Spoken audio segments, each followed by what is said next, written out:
Your Majesty, I know that you're ready for the Battle of Agincourt tomorrow.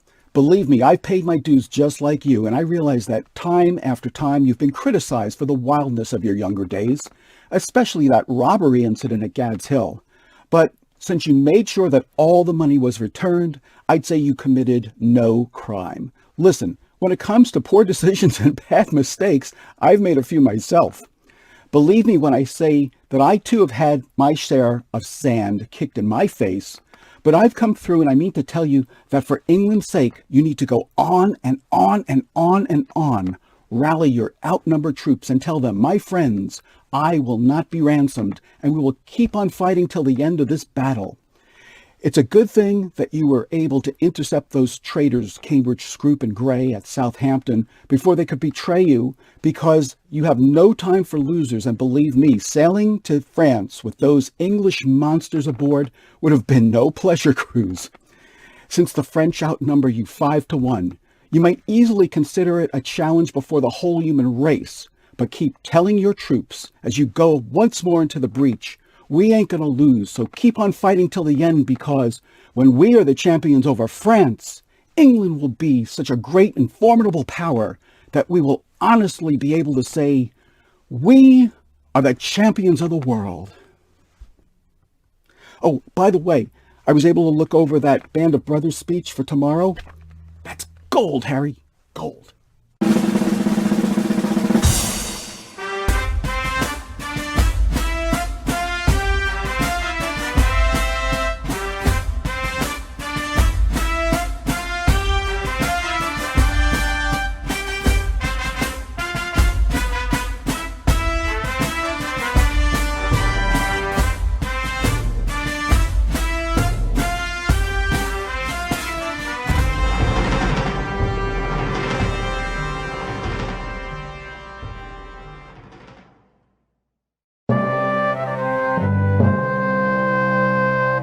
In the 1974 Mel Brooks movie Blazing Saddles, villains terrorized the residents of Rock Ridge to get them to leave town. When the sheriff says, well, can't you see that's the last act of a desperate man? One of the townfolk replies, we don't care if it's the first act of Henry V. As you can see, this play is quite prominent in pop culture, so let's take a look at the plot.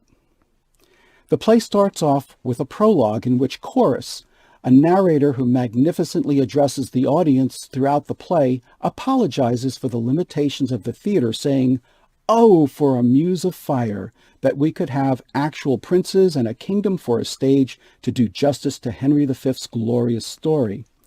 Chorus challenges the audience to use its imagination to overcome the limitations of the stage. Piece out our imperfections with your thoughts, turning the accomplishment of many years into an hourglass. After getting input from his advisors, and in particular the Archbishop of Canterbury, representing the Catholic Church, the king decides to invade France after being told that through his ancestry he is the rightful heir to the French throne. However, the French Dauphin, son of King Charles VI, mocks Henry's claim with a condescending and insulting gift of tennis balls as matching to his youth and vanity. This was a big mistake and infuriates Harry. In Act 2, Chorus reappears and describes the country's dedication to the war effort. Then we learn that the unseen, famous former drinking buddy of Henry V, Sir John Falstaff, has died and is lamented by his friends Bardolph, Nym, and Pistol, his wife Nell, and Falstaff's page. Also in Act 2, the king discovers a plot by three traitors, Richard, Earl of Cambridge, Henry Scroop of Masham, and Sir Thomas Grey, to assassinate Harry at Southampton. All three are executed before the troops leave for France. In Act 3, after crossing the English Channel, Henry and his troops besiege the French port city of Harfleur. Chorus says that the French King Charles VI offered Henry his daughter Catherine's hand in marriage, a dowry, plus some petty and unprofitable dukedoms, but Henry rejected the offer. At the siege at Harfleur, the English are beaten back at first, but Henry urges them on, saying, once more into the breach, dear friends, once more, or close the wall up with our English dead. After a bloody siege, the English take Harfleur, but Henry's forces are depleted by about half, and he decides not to go on to Paris, but instead moves up the coast to Calais. Meanwhile, the French command a powerful army and pursue Henry. They surround him near the small town of Agincourt, but knowing he is outnumbered, the night before the battle, Henry walks through the English camp in disguise, trying to comfort his soldiers and find out what they really think of him and their situation. He agonizes about the moral burden of being a king, asking God to steal my soldiers' hearts. In the morning, Henry rallies his nobles with the famous St. Crispin's Day speech, referring to his greatly outnumbered troops as "we few, we happy few, we band of brothers." The French herald Montjoy returns to ask if Henry will surrender himself, avoid certain defeat, and ransom his men's survival, but Henry once again says no and tells Montjoy to save his labor and to not return again just to ask the same question.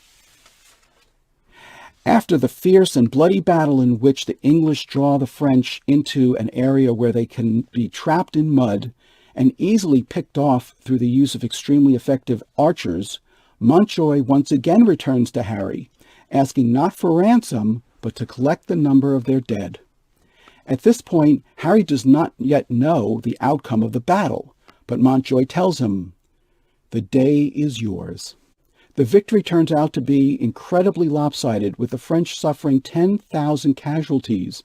Meanwhile, the English lose a duke, an earl, a knight, a squire, and of all others but 25. Henry is humbled and says, "O God, thy arm was here." We also learn that Bardolph and Nymph have been hanged, and that Pistol's wife is now dead of syphilis back in an English hospital. Pistol says, "To England will I steal, and there I'll steal," indicating that he intends to return to his life of theft and lechery. Act 5 actually takes place several years later as the English and French negotiate a peace treaty, and Harry tries to woo the French princess Catherine, but neither speaks the other's language very well. However, the awkwardness of their communication actually helps Harry to achieve his goal. The scene ends with King Charles adopting Henry as his heir to the French throne. Chorus makes one final appearance and foreshadows the tumultuous reign of Henry's son Henry VI of England, saying, "Whose state so many had the managing, that they lost France and made his England bleed, which oft our stage hath shown." When we return, we'll look at some of the magnificent characters in Henry V. All right, now let's take a look at some of the major characters in this play. We'll start off with Henry V of England, who is called by many names, including Harry England by the French and Harry by himself. He surrounds himself with his nobles, including his brothers, the Duke of Gloucester and Clarence, his uncle, the Duke of Exeter, the Dukes of York, Salisbury, Westmoreland, and Warwick. All of the nobles remain loyal to him throughout the entire play. We see the Archbishop of Canterbury and the Bishop of Ely at the beginning of the play. They are there solely to let us know that the church is going to financially back Harry's crusade in France, but with their own self-interest uppermost in their minds. We have the three traitors, Richard Earl of Cambridge, Henry Scrope of Masson, and Sir Thomas Grey. Henry calls them English monsters and has them executed at Southampton. We have three English soldiers, John Bates, Alexander Court, and Michael Williams, who Harry interacts with the night before the Battle of Agincourt while he's still incognito. King Charles VI of France is surrounded by his son, the Dauphin, his daughter Catherine, Alice, her gentlewoman and rather pitiful translator, and his French noblemen, including the Constable of France. Since Shakespeare was English, the Frenchmen are depicted as arrogant, weak, and poor fighters. There's also Captain Gower, an Englishman, Captain Fluellen, a Welshman, Captain McMorris, an Irishman, and Captain Jamie, a Scot. Shakespeare uses them to add some comedic humor, especially from Captain Fluellen, who mispronounces many English words and is a great admirer of Alexander the Great, who he calls Alexander the Pig by mistake, Pompey, and ancient Roman warriors. We also see the friends of the unseen Sir John Falstaff, who dies early in the second act. They are Bardolph, Corporal Nym, and Ancient Pistol, all of whom are thieves and pickpockets. There's also the boy who was formerly Falstaff's page, whom Shakespeare uses to fill the audience in about the cowardly and despicable nature of these men into whose service he's been thrown. Unlike the adults, the boy is disgusted with their unlawful and detestable behavior and longs to be free of their company. And finally, we have Mistress Nell Quickly, who we learn was engaged to Nym, but is now married to Pistol. In one of Shakespeare's most complex scenes, we see how Falstaff's friends react to the news of his death, and once again, as in Henry IV Part 2, we see that Nell Quickly has good intentions, but rarely ever knows what she's talking about. This is her in Act 2, Scene 3, talking about Falstaff's final hours. Bardolph says, "Oh, I wish I was with him, whether he's in heaven or hell." And she says, "Nay, sure, he's not in hell. He's in Arthur's bosom, if ever man went to Arthur's bosom." She's mistakenly quoting Abraham's bosom from the Bible. He made a finer end and went away, and it had been any Christian child. In other words, he was as sure to go to heaven as any newly baptized baby that died immediately without committing a sin. He parted even just between 12 and 1, even at the turn of the tide, for after I saw him fumble with the sheets and play with flowers and smile upon his finger's end, I knew there was but one way, for his nose was as sharp as a pen, and babbled of green fields. Well, these are signs of alcoholism, and the reference to green fields is from the 23rd Psalm, also another biblical reference. "How now, Sir John," quoth I. "What, man, be of good cheer." So he cried out, "God, God, God," 3 or 4 times. Now I, to comfort him, bid him he should not think of God. I hoped there was no need to trouble himself with any such thoughts yet. What terrible advice to give a dying man on his deathbed! So he bade me lay more clothes on his feet. I put my hand into the bed and felt them, and they were as cold as any stone. Then I fell to his knees, and so upward, and all was as cold as any stone. Well, stone is a reference to a testicle, and this particular passage is from Plato's account of the death of Socrates. Nym says, "They say he cried out a sack." "Ah, that he did." Bardolph says, "And of women." "Nah, that he did not." And the boy says, "Yeah, that he did. He said they were devils incarnate." The hostess, misunderstanding again, says, "He could never abide carnation. 'Twas a color he never liked." The boy said, "They said once the devil would have him about women." And the hostess is forced to concede, "He did in some sort indeed handle women, but then he was rheumatic and talked of the whore of Babylon." Again, this is another biblical reference. This passage is an excellent example of the great, rich abundance throughout this play. When we return, we'll look at some of the plot devices and memorable scenes from Henry V. Just like in the 2 previous history plays, Shakespeare keeps his major characters in clusters. We see friends of Falstaff, we see Harry's nobles together, we see Captains Llewellyn, McMorris, Jamie, and Gower together. We see the French officers and the French king together. We see Catherine and Alice together. And we see John Bates, Alexander Court, and Michael Williams, the 3 English soldiers, together. Shakespeare allows several of his characters to interact with them, including the king, Pistol, Montjoy, Exeter, and Llewellyn. We also see Harry in disguise again, like he was in the previous 2 plays, in order here to find out what his people think of him when they don't know that he can hear them. He does this with Llewellyn, Pistol, and the 3 English soldiers. We also see Harry playing a prank on Michael Williams when he challenges him without revealing that he is the king. And instead of punishing him, he gives him a glove filled with crowns for being a good sport and shows that he's one also. This is an example of Harry demonstrating what use he made of his wilder days. There are about 10 truly memorable scenes that are worth acknowledging in this play. In Act 1, Scene 2, Harry gets tennis balls from the Dauphin, who mocks him for being a playboy. This results in the ominous "turn your balls to gunstone" speech, which threatens an invasion into France. Here's Harry's reaction. "We are glad the Dauphin is so pleasant with us. His present and your pains we thank you for. When we have matched our rackets to these balls, we will in France, by God's grace, play a set, shall strike his father's crown into the hazard. Tell him he hath made a match with such a wrangler that all the courts of France will be disturbed with chases. And we understand him well, how he comes o'er us with our wilder days, not measuring what use we made of them." He continues, "But tell the Dauphin, I will keep my state, be like a king, and show my sail of greatness when I do rouse me in my throne of France."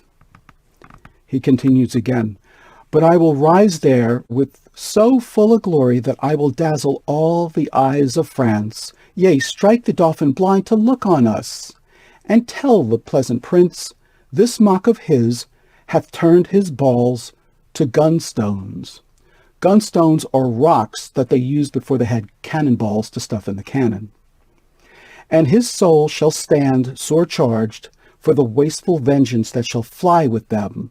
For many 1,000 widows shall this his mock out of their dear husbands, mock mothers from their sons, mock castles down, and some are yet ungotten and unborn that shall have cause to curse the Dauphin's scorn. So get ye hence in peace, and tell the Dauphin, his jest will savour but of shallow wit, when thousands weep more than did laugh at it." In Act 2, Scene 1, we learn of the death of Falstaff and see him mourned and remembered by his friends. In Act 2, Scene 2, we see the discovery of the 3 English monsters, traitors to Henry V, who are discovered and executed. In Act 3, Scene 1, we see the assault on the town of Harfleur, where we see that Harry knows how to become a wartime king. In Act 3, Scene 3, Harry warns the governor of Harfleur that he will destroy his town if he does not yield. In Act 3, Scene 4, which is all in French, we see Catherine learning to speak English by her less than skilled interpreter. It's meant to add some humor to the serious and bloody play, since neither of them knows how to correctly pronounce some of the words, and the princess is highly offended when hearing and misunderstanding the vulgar mispronunciations of some of the English words. In Act 4, Scene 1, we see a little touch of Harry in the night, wherein Harry walks disguised through the English camp to learn how his soldiers feel about the Battle of Agincourt the next day. In Act 4, Scene 3, Harry delivers his famous Band of Brothers speech. In Act 4, Scene 7, Harry, angry at the discovery of the slaughtered boys, addresses the French herald and learns that Harry has won the day. And in Act 5, Scene 2, Harry must woo Catherine, and despite the fact that neither of them speaks the other's language, he prevails. As you can see, there certainly is a lot to take in. Until I did this episode, I couldn't truly appreciate what an absolute masterpiece Henry V really is as a play. Henry V is replete with many themes, including those of opportunity and responsibility. For example, Harry has the opportunity to win France and strengthen his position as a newly crowned king of England with his people, despite the fact that his father usurped Richard II to ascend to the throne. Meanwhile, Bardolph, Pistol, and Nym see the war as an opportunity to steal everything they can that isn't nailed down. At Harfleur, King Harry sees an opportunity to take the town as a place to hole up until they can safely make their way to Calais. This is because winter is coming upon his troops, and he's lost half of his men since he came to France. Harry also sees wedding Catherine as an opportunity to create a lasting peace treaty with France, which would benefit both nations. When it comes to responsibility, Harry's number one concern is to demonstrate that he is a worthy leader and a subject of God. For Pistol, once Falstaff dies, his former ancient takes over as the leader of his pack. In order to win Harfleur, Harry must talk tough, as we hear in his speech to the governor before he opens the gates. This is Act 3, Scene 3. How yet resolves the governor of the town? This is the latest parle we will admit. Therefore, to our best mercy give yourselves, or, like to men proud of destruction, defy us to our worst. If I begin the battery once again, I will not leave the half-achieved Harfleur, till in her ashes she lies buried. The gates of mercy shall be all shut up, and the fleshed soldiers, rough and hard of heart, in liberty of bloody hand, shall range with conscience wide as hell, mowing like grass your fresh fair virgins and your flowering infants. Therefore, you men of Harfleur, take pity on your town and of your people, whilst yet my soldiers are in my command, whilst yet the cool and temperate wind of grace overblows the filthy and contagious clouds of heady murder, spoil, and villainy. If not, why in a moment look to see the blind and bloody soldier with foul hand desire the locks of your shrill shrieking daughters, your fathers taken by the silver beards and their most reverend heads dashed to the walls, your naked infants spitted on pikes, whilst the mad mothers with their howls confused. What say you? Will you yield and this avoid? Or guilty in defense be thus destroyed? Talk about powerful, convincing, and intimidating. You could see why this was such an effective speech. And we'll hear Harry's inner thoughts about being a king the night before the Battle of Agincourt as he goes disguised among his troops. This is in Act 4, Scene 1. What infinite heart's ease must kings neglect that private men enjoy? And what have kings that privates have not too, save ceremony, save general ceremony? Canst thou, when thou command'st the beggar's knee, command the health of it? No, thou proud dream that plays so subtly with a king's repose. I am a king that find thee, and I know 'tis not the bomb, the scepter, and the ball, the sword, the mace, the crown imperial, the intertissued robe of gold and pearl, the farced title running for the king, the throne he sits on, nor the tide of pomp that beats upon the high shore of this world. No, not all these thrice gorgeous ceremony, not all these laid in bed majestical can sleep so soundly as the wretched slave who, with a body filled and vacant mind, gets him to rest, crammed with distressful bread, never sees horrid night, the child of hell, but like a lackey from the rise to set, sweats in the eye of Phoebus, and all night sleeps in Elysium. And but for ceremony, such a wretch, winding up days with toil and nights with sleep, had the forehand and vantage of a king. King Harry balances the qualities of justice and mercy throughout the entire play. For example, at Southampton, he tells his uncle Exeter to enrich the drunken man who railed against his person due to excessive wine, but he has Cambridge, Scrope, and Grey executed for the Southampton plot against his life, calling them English monsters. At Harfleur, once the governor opens the gate and lets his troops in, Harry says to his uncle Exeter, "Use mercy to them all." But at the Battle of Agincourt, Harry orders all of the French prisoners killed. His primary reason for doing so was because there were so many French troops that the prisoners practically outnumbered the entire English army, and there was fear that they would not be able to control the vast number of them and still fight a battle against the remaining French troops who still outnumbered the English by enormous odds.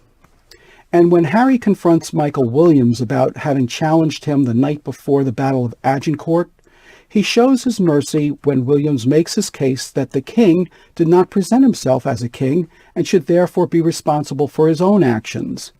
Harry agrees and instructs his uncle Exeter to fill his glove with crowns and give it to Williams. Yet when it comes to executing Bardolph, his old drinking buddy, for robbing a church of a pax, this is a tablet, he says, "We would have all such offenders so cut off, and we here give express charge that in our marches through the country, there being nothing compelled from the villages, nothing taken but paid for, none of the French upbraided or abused in disdainful language, for when lenity and cruelty play for a kingdom, the gentler gamester is the soonest winner."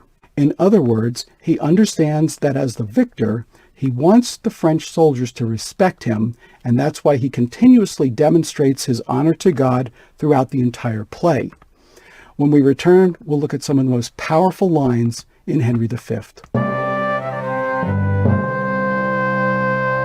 Without a doubt, Shakespeare's most powerful lines in Henry V are his battle speeches. The first one takes place outside the town of Harfleur. After being pushed back, Harry urges his troops to keep up their efforts to win the town. This begins Act 3, Scene 1. "Once more until the breach, dear friends, once more, or close up the wall with our English dead. In peace, there's nothing so becomes a man as modest stillness and humility, but when the blast of war blows in our ears, then imitate the action of the tiger. Stiffen the sinews, summon up the blood, disguise fair nature with hard-favored rage, then lend the eye of terrible aspect, let it pry through the portage of the head like the brass cannon, let the brow overwhelm it as fearfully as it does a gulled rock, overhang and jutty his confounded base swilled with the wild and wasteful ocean. Now set the teeth and stretch the nostril wide, hold hard the breath, and bend up every spirit to his full height. Dishonor not your mothers. Now attest that those whom you called fathers did beget you. Be copy now to men of grosser blood, and teach them how to war. And you, good yeomen, whose limbs were made in England, show us here the mettle of your pasture. Let us swear that you are worth your breeding, which I doubt not, for there is none of you so mean and base that hath not nobler lustre in your eyes. I see you stand like greyhounds in the slips, straining upon the start. The game's afoot. Follow your spirit, and upon this charge cry God for Harry, England, and St. George. As you can imagine, this speech was very effective, and after some very threatening words to the governor, the town yields. But the most famous speech of the entire play, and certainly Shakespeare's most patriotic speech, is Henry's rousing Band of Brothers speech spoken on St. Crispin's Day. It takes place in Act 4, Scene 3, just before the famous Battle of Agincourt, which will determine the outcome of the war. Westmoreland says, "Oh, that we now had here but 1/10,000 of those men in England that do not work today." And King Henry says, "What's he that wishes so? My cousin Westmoreland?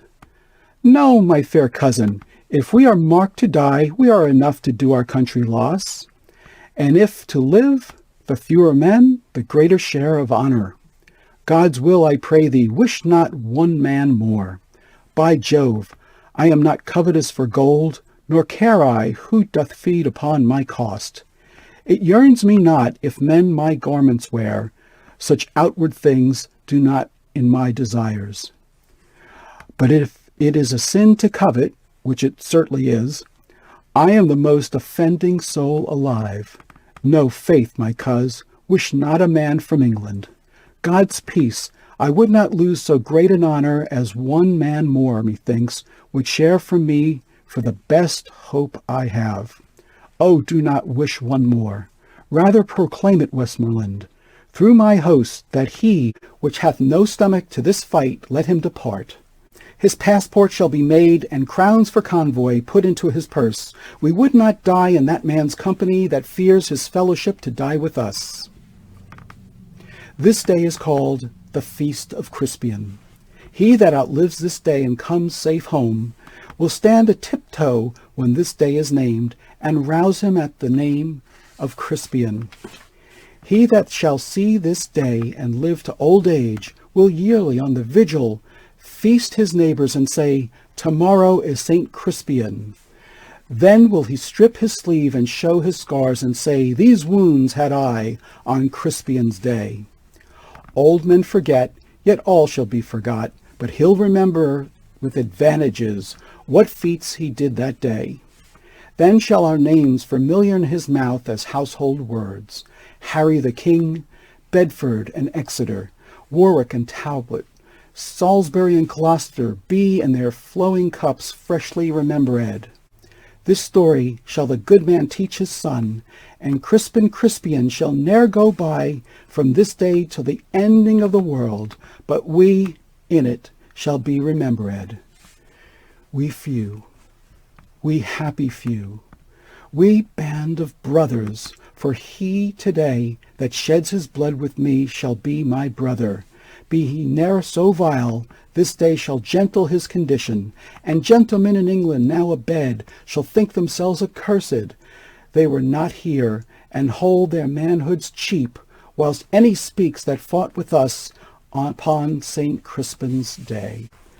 There are also some other magnificent shorter lines that are worth including. For example, the Dauphin says to his father the king in Act 2, Scene 4, "Coward dogs most spend their mouths when what they seem to threaten runs before them." What he's saying is that it's easy to talk big to an enemy when he's far away. The Dauphin also says, "Self-love, my liege, is not so vile a sin as self-neglecting." In other words, it's not vanity to take an interest in your own protection. In Act 4, Scene 1, we hear the English soldier Michael Williams utter two somber messages. The first is, "We see yonder the beginning of the day, but I think we shall ne'er see the end of it." This was a great way for Shakespeare to make his audience aware of the thoughts and fears of the English troops the night before their bloodiest battle. The second comment is, "I am afeard there are few die well that die in a battle, for how can they charitably dispose of anything when blood is their argument?" Notice that this is Shakespeare weighing in on the soldier's perspective without necessarily agreeing with the commentary. In Act 4, Scene 7, we see Llewellyn in his most charming humor. After he says to the king that Welshman fought well with his grandfather's battle at the same site, Harry says, "For I am Welsh, you know, good countryman." And Llewellyn emotionally replies, "All the water in Wye, which is a river, cannot wash your majesty's Welsh blood out of your body. I can tell you that. God bless it and preserve it, as long as it pleases his grace and his majesty too." And King Henry says, "Thanks, good my countrymen." Llewellyn, now overwhelmed, says, "By Jesu, I am your majesty's countryman. I care not who know it. I will confess it to all the world. I need not be ashamed of your majesty. Praise be to God, so long as your majesty is an honest man." And Harry humbly replies, "God keep me so," demonstrating once again that he sees himself as fighting with God on his side. And finally, in Act 5, Scene 2, we see all the magnificent charm of Catherine when she meets her prearranged future husband, Henry V, and charmingly and innocently tells him, "Your majesty shall mock at me. I cannot speak your England."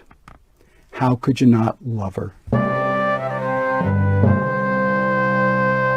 As far as turning points go, the first one occurs right at the beginning when we see Hal, the former playboy, is now taking his role as Henry V, the king, very seriously.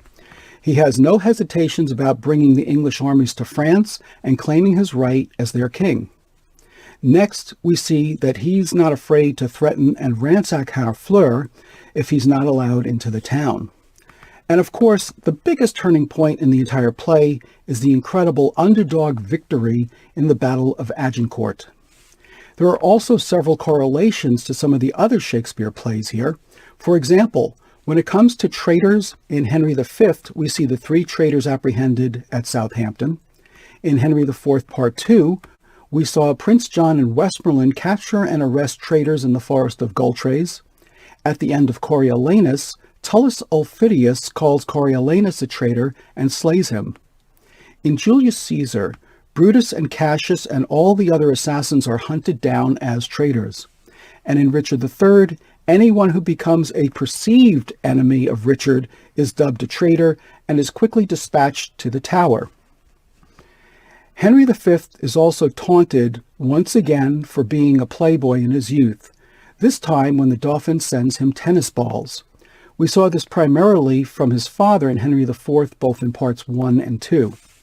And finally, we see a man and woman destined to be married as a result of a negotiation, but who do not speak the same language. Fortunately, that's not a deal breaker. In fact, it could actually turn out to be a very happy union, as we saw in Henry IV, Part 1, when the English Edmund Mortimer married Owen Glendower's Welsh-speaking daughter. This happens also when Pistol almost accidentally captures a French soldier but cannot understand what he's saying and must use the boy to interpret for him. When we return, we'll look at some interesting facts about Henry V. While preparing to do this episode, I did some research and I came across some interesting facts about Henry V. Even though Shakespeare promised in the epilogue at the end of Henry IV, Part 2, that Sir John Falstaff would return in the next play, he never appears on stage, and all we learn early on is that he's died. So why didn't Shakespeare bring Falstaff back in Henry V? One possible reason is that the actor who played him left the company shortly after Henry IV, Part 2. Although we cannot know this for certain, rest assured that we will see him once again when he returns in The Merry Wives of Windsor. Nym is an Old English word which means to steal. How appropriate. When Harry was only 16 years old, he fought against Hotspur in the Battle of Shrewsbury. He was almost killed by an arrow in his left cheekbone. However, a physician created a tool to remove the embedded arrowhead, and Harry survived, although he had a permanent scar for the rest of his life. The actual Southampton plot was an attempt to replace Henry V with Edmund Mortimer, the 5th Earl of March, who had been considered Richard II's presumptive heir to the throne. And while the traitors were punished, Edmund Mortimer stayed loyal to Henry V and was not involved in the plot. When we get to Henry VI, Part 1, we'll see how important the Mortimers still are as a threat to the king in that play. The Battle of Agincourt took place on October 25th, St. Crispin's Day in 1415. Although Henry had brought 11,000 men with him from England, he had lost half of them to disease in the first 5 weeks. At Agincourt, the French had 20,000 soldiers and outnumbered Henry's troops by about 5 to 1. Most of Harry's troops were excellent longbow marksmen who had mandatorily trained in their craft for many years. There were 2 wooded areas that stood on either side of the field, which made it difficult for the French to charge. The English stood their ground, forcing the French to advance through a very muddy and difficult field in their heavy armor. The marksmen fired volley after volley of arrows from each side of the field, decimating the French troops. The archers were also protected by a line of pointed stakes that prevented full-on assaults by the French. Henry had more than 3,000 prisoners executed because the English could not manage so great a number and fight a much larger army at the same time.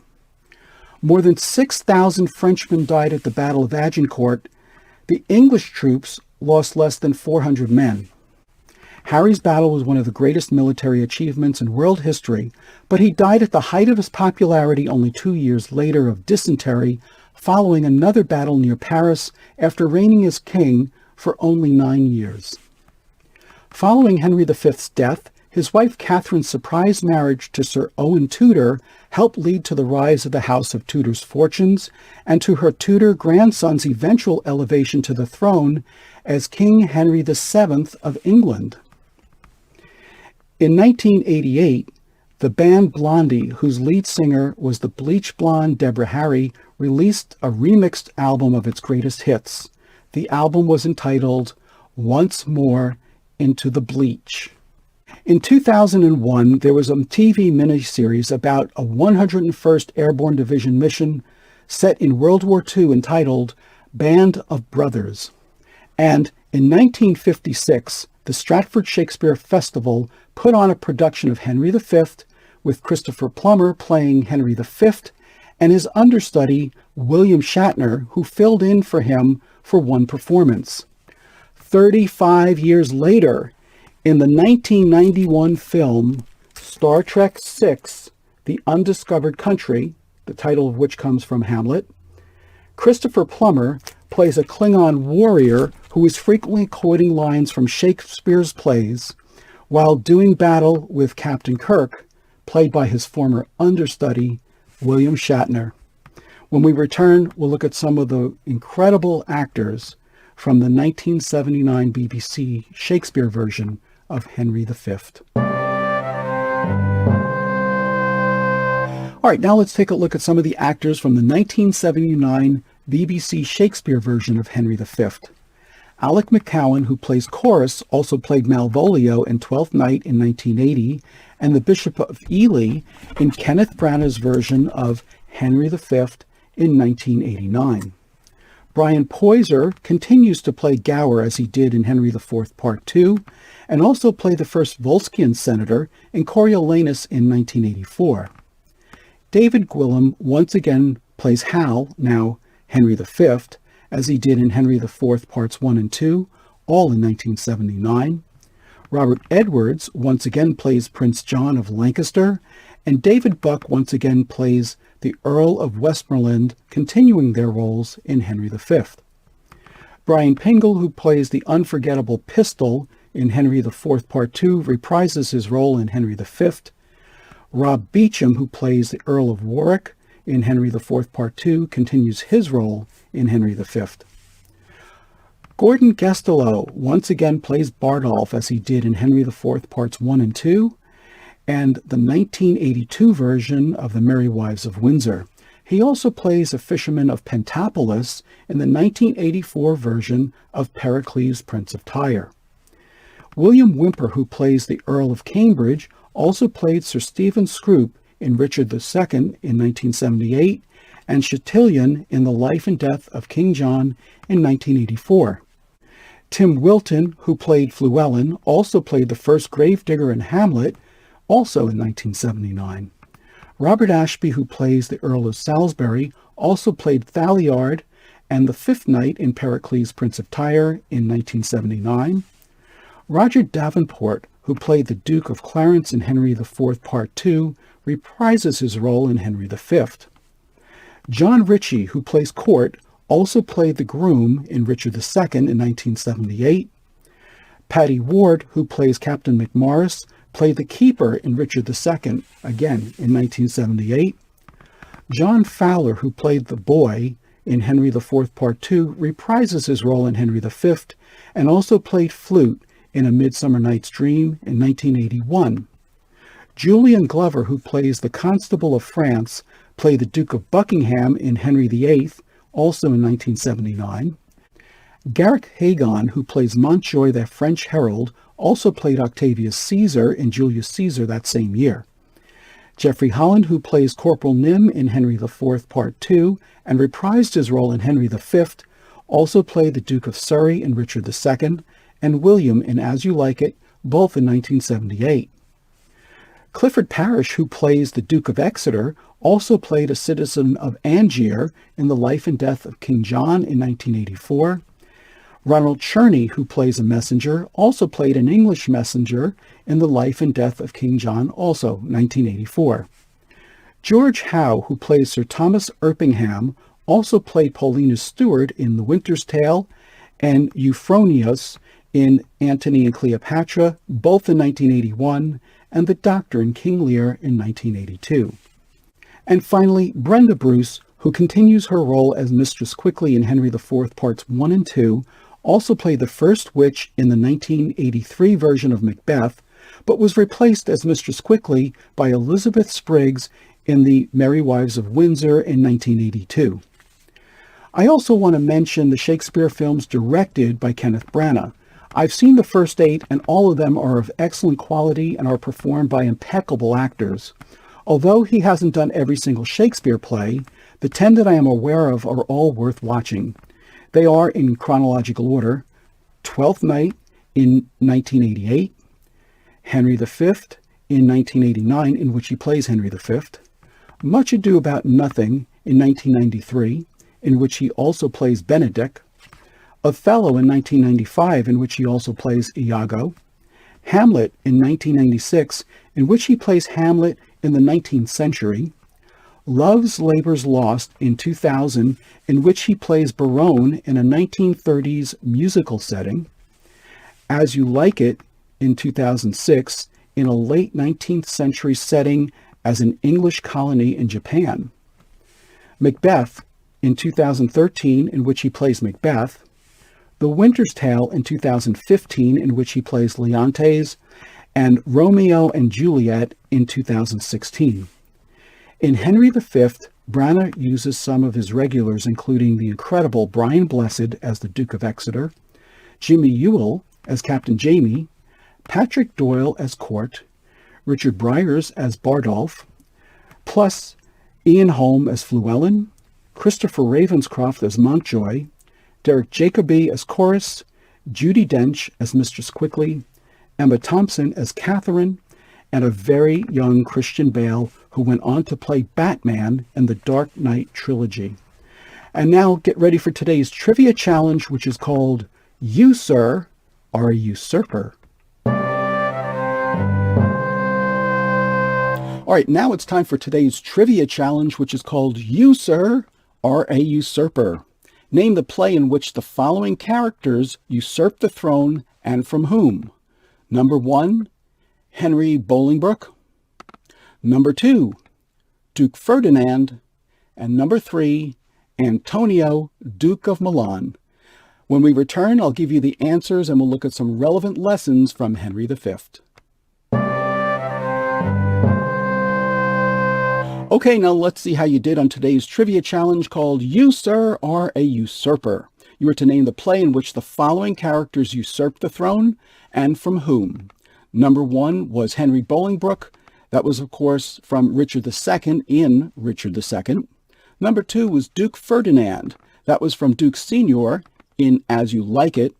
And number 3, Antonio, Duke of Milan. That was from Prospero in The Tempest. Now let's take a look at some relevant lessons from Henry V. First, sometimes an implied threat is just as significant and persuasive as a real threat, especially if it's an offer the other person can't refuse. Henry V uses some pretty threatening words to get the governor of Harfleur to open his gates, and it works. But as soon as the governor agrees to Henry's terms, the king gives instructions to his uncle Exeter to use mercy to them all. Next, as the late NFL coach Don Shula said, failure isn't fatal, success doesn't last. The French may have been down, but they certainly weren't out. We're going to see that some more in Henry VI, Part 1, when even after all the battles the English won under Henry V, they're once again lost by his successor. And finally, the price of greatness is responsibility. You need to learn when to be firm and when to be flexible.